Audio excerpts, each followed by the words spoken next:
मतदारसंघांच्या पुनर्रचनेच्या नावाने उलट अधिक पुरुष आणि महिला दोघांचंही स्थान निर्णय प्रक्रियेत वाढलं असतं, परंतु राहुल गांधी आणि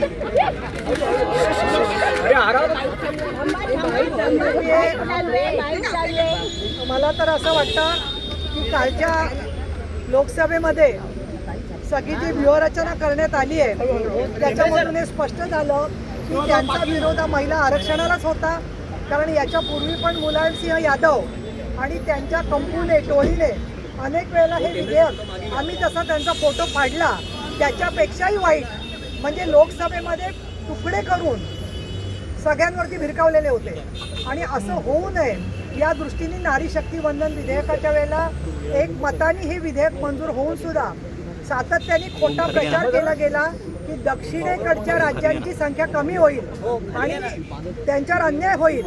आणि त्याचबरोबर जसं लोकसभा निवडणुकीच्या खोटा प्रचार केलेला होता त्याप्रमाणे आतापर्यंत 30 वर्ष रखडलेलं विधेयक हे माननीय मोदी साहेब, NDA, भाजप, शिवसेना आणि सगळ्या घटक पक्षांच्या तर्फे मान्य करण्यात येणार होतं. परंतु यांनी केवळ महिलांच्या आरक्षणाला विरोध करण्यासाठी म्हणून ते नामंजूर केलेलं आहे.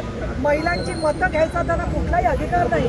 आणि महिला खासदार काही तर बोलल्या की महिलांना आरक्षण नकोच आहे. मला असं वाटतं की अशा पद्धतीच्या हाताला मावशीचं प्रेम जे काँग्रेसने दाखवलेलं आम्ही निषेध करतो.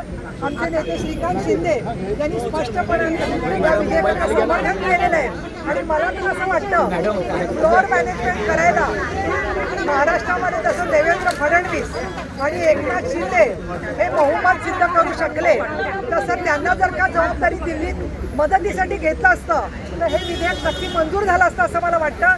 आणि म्हणून म्हणते की पुढच्या काळामध्ये हे विधेयक कशा प्रकारने चांगल्या प्रकारे महिलांना न्याय देईल याच्यासाठी माननीय मोदी साहेब, शिंदे साहेब, अमित शहा, देवेंद्र फडणवीस या सगळ्यांची बांधिलकी आहे. आणि ते शिवसेना महिला आघाडीच्या भावना ज्या आहेत त्या प्रत्येक सर्वसामान्य